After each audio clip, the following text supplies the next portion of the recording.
ಇಲ್ಲಿ ನಿಮ್ಮದು ನಗರಸಭೆ ಎಲ್ಲರಿಗೂ ಒಂದೇ ಆ್ಯಕ್ಟ್ ಇತ್ತಾನಪ್ಪ ಕರ್ನಾಟಕದಲ್ಲಿ ಎಲ್ಲರಿಗೂ ಒಂದೇ, ನಿನಗೂ ಒಂದೇ ಆ್ಯಕ್ಟು, ನನಗೂ ಒಂದೇ ತಾನೆ. ನೀನು ಮರ್ಡರ್ ಮಾಡಿದ್ರೆ ನಿನಗೂ ಒಂದೇ, ಇನ್ನೊಬ್ರು ಮರ್ಡರ್ ಮಾಡಿದ್ರು ಅವ್ರಿಗೂ ಒಂದೇ ಅಲ್ವಾ? ನೀನು ಸ್ಪೆಷಲ್ ಏನು ನಿನಗೆ ಬೇರೆ ಇದರಲ್ಲಿ ಇಲ್ಲ ಅಂತಲೇ ಕೊಟ್ಟಿದ್ದಲ್ಲ ಅದೇ. ಹಾಂ, ಆ್ಯಕ್ಟ್ ಒಂದೇ ತಾನೇ, ಆ್ಯಕ್ಟ್ ಒಂದೇ ತಾನೆ.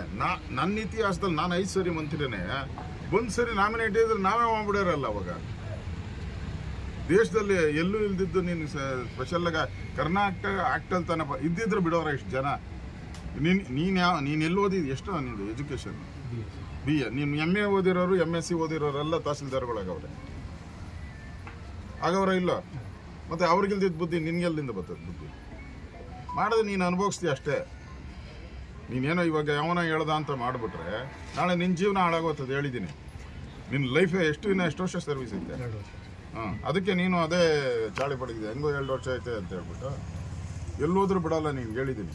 ಆಮೇಲೆ ಪೆನ್ಷನ್ನು ಬರೋಲ್ಲ ನಿನಗೆ, ಪೆನ್ಷನ್ನು ಬರೋಲ್ಲ, ಲೈಫ್ ಲಾಂಗ್ ಏನು ಬರೋಲ್ಲ. ಕಾನೂನು ಏನಾಯ್ತು ಹಂಗೆ ಮಾಡಷ್ಟೇ. ಎಂಡಾರ್ಸ್ಮೆಂಟ್ ಕೊಟ್ಟಿದ್ದೀಯ ಅವ್ರಿಗೆ, ಯಾವ ಆ್ಯಕ್ಟು ಇದ್ರ ಪ್ರಕಾರ ಅಂತ ಇಡೀ ನೋಡಿ ಇಲ್ಲಿ ಎಲ್ಲ ಅವ್ರು ತಂದವರಲ್ಲ, ಇದು ಆ್ಯಕ್ಟೇ ತಾನೆ.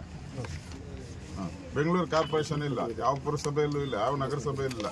ಇನ್ನೊಂದು ಮಡಿಕೇರಿಗೆ ಮಾತ್ರ ಸ್ಪೆಷಲ್ ಆಗ್ತೈತಾ? ಸುಮ್ಮನೆ ನಿನ್ನ ಜೀವನ ಹಾಳು ಮಾಡ್ಕೊಂಬೇಡ, ಹೇಳಿದ್ದೀನಿ. ಸುಮ್ಮನೆ ಆಮೇಲೆ ಆಯಿತು ಅಂದರೆ ಮತ್ತೆ ಸಮಸ್ಯೆ ಅನುಭವಿಸ್ತೀಯ, ಹೇಳಿದ್ದೀನಿ ಅಷ್ಟೇ.